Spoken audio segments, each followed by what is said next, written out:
You are of course aware by now that I like playing video games, but I also love the various elements that envelop video games, from their soundtracks and box art, to those manuals that used to come in the game's box and be so cool to look at, but stop being put into production because their awesomeness apparently transcended the minds of the useless suits high up at video game companies. Like seriously, why would you stop putting these in production?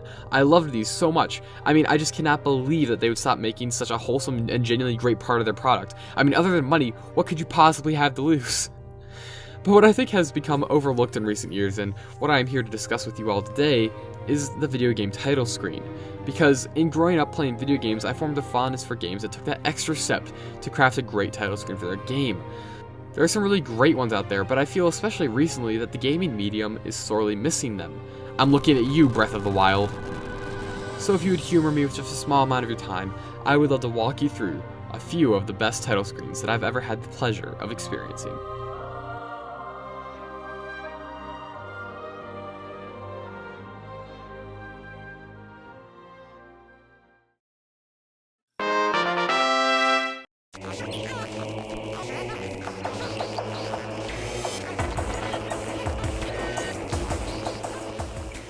As a young kid having access to a large selection of video game titles, there were a few times where I'd come across a game that just spooked me out, whether the game intentionally meant for that effect or not. I was quite young when I first booted up Metroid Prime, and while Prime is not inherently horrifying, the game does an excellent job of establishing an eerie atmosphere, and it all starts with its title screen. Each time I'd work up my childhood courage to boot up this enigma of a game, its title screen would always stop me in my tracks. While I definitely got past it many times, I never once just moved past it to play. It always demanded my attention and enthralled me in its incredibly intriguing visuals with a track that held a strange soundscape to complete the feel of this title screen. It perfectly represents the game itself, and became truly established as an eerie sight that stamped my childhood.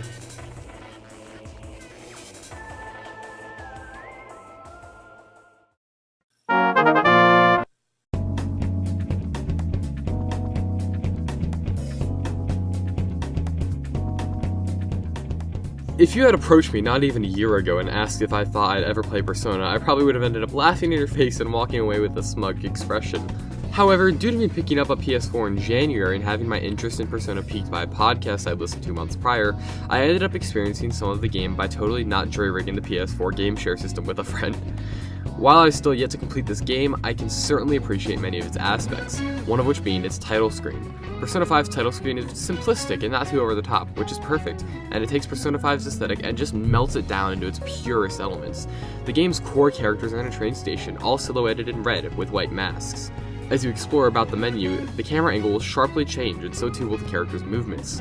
There's something about the screen's simplicity, yet proper representation of Persona 5's world and aesthetic that makes it really memorable.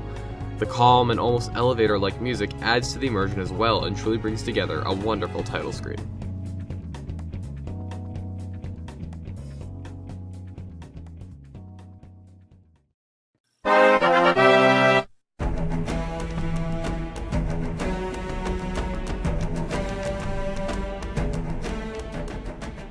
While I had always just been indifferent on the Persona series, I've always found myself with this disgust and disdain towards the Halo series. Ever since I was a child, it's strange, really.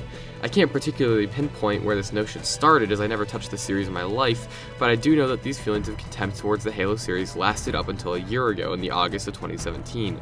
I found myself watching the web series Red vs. Blue, and instantly fell in love. The Halo frame of the show essentially just melted away from me. But as I continued watching, I started growing ever more curious about that series I had grown to hate all those years ago. I managed to get my hands on a copy of the first Halo game, and booted it up. I skipped past the title screen without notice and got right into the gameplay. After falling in love with the game, I experienced issues with my faulty setup that ultimately forced me to sit on its title screen for a while.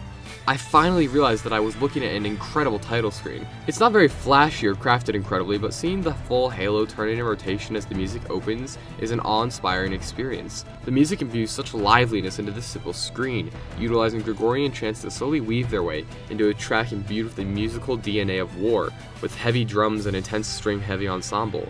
The music also brings with it some foreign-sounding instruments that bring about a true sense of being somewhere alien and strange. Somehow, with just its title screen and backing track, Halo achieves making the player understand that they are at war in a foreign place they cannot understand. I was genuinely blown away by not only the game itself, but also by its fantastic title screen.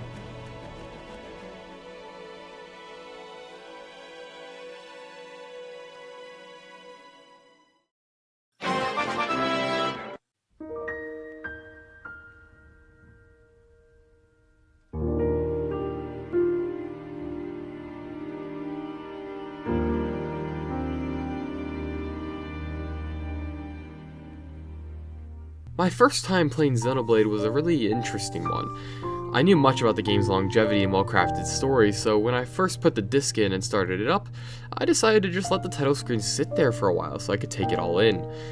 It's been 4 years since I first played Xenoblade Chronicles, and its title screen still mystifies, intrigues, and inspires me to this day. It is such a beautiful start to the long 70+ hour journey waiting ahead of you. The title screen is quite simplistic, but that's where its beauty really comes from, as it depicts the Monado sitting on its lonesome, shoved into the ground with the dispatched Mechon part behind it, not too different from the two titans of old, whom were all by their lonesome in the vast sea of nothing. Only here the Mechon piece and the Monado lay in the vast stretch of field with only natural objects in frame such as grass and trees.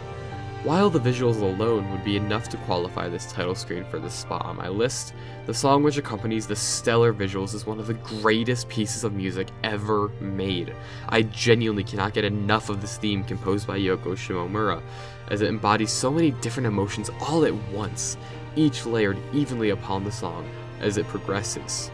It starts with soft piano music, then gradually grows into a whole ensemble of strings, panpipes, and violins, which make for an incredible build-up that increases its intensity as the day on the screen progresses.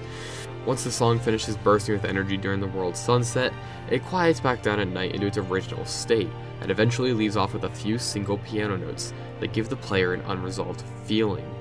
This all results in a hauntingly beautiful melody that syncs perfectly with the stunning visuals of the lone sword in the vast valley.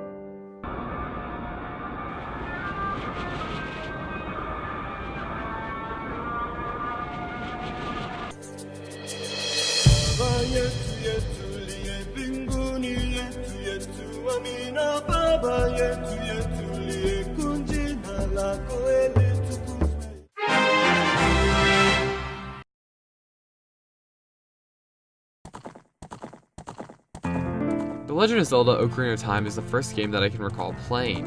It's just always been there for me. And aside from its masterful design and immersive world, one of my genuine, most favorite parts of the game is its title screen. There's nothing to do here, there's no gameplay or anything that stands out particularly, yet this title screen has always felt just as, if not more immersive than the actual game itself.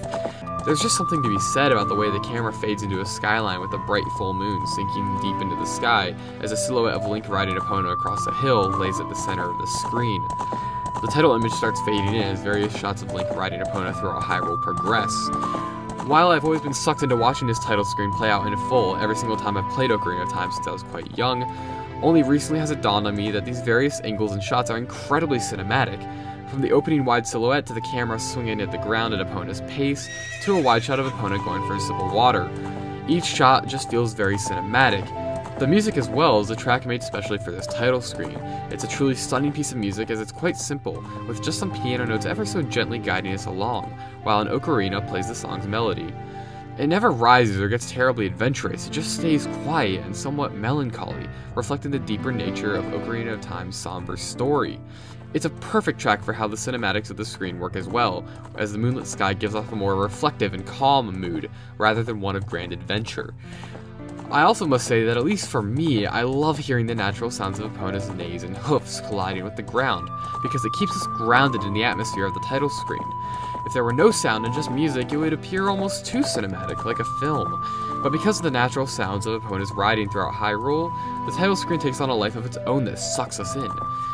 While other screens on this list may have been very clever or well made, I can firmly say that I've never seen anything outside of the Zelda series come close to what Ocarina of Time did. Not all games would fit this title screen, don't get me wrong, but I do wish the developers would try to make something out of their title screens and really try to immerse the players into their worlds that they craft, as the title screen is the first thing that we see in a game, and even years after finishing it, has the potential to be the thing that we remember the most.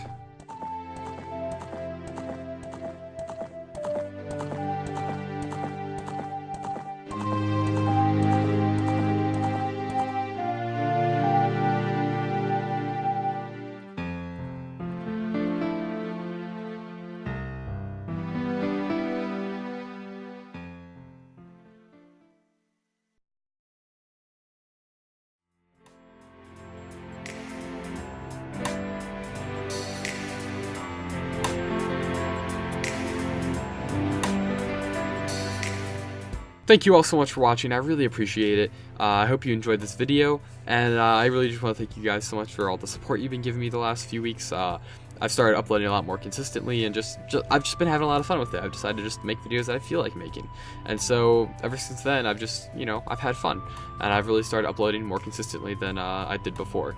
So I'm super glad to have you guys' support. I've even started live streaming again 2 days a week, which is crazy.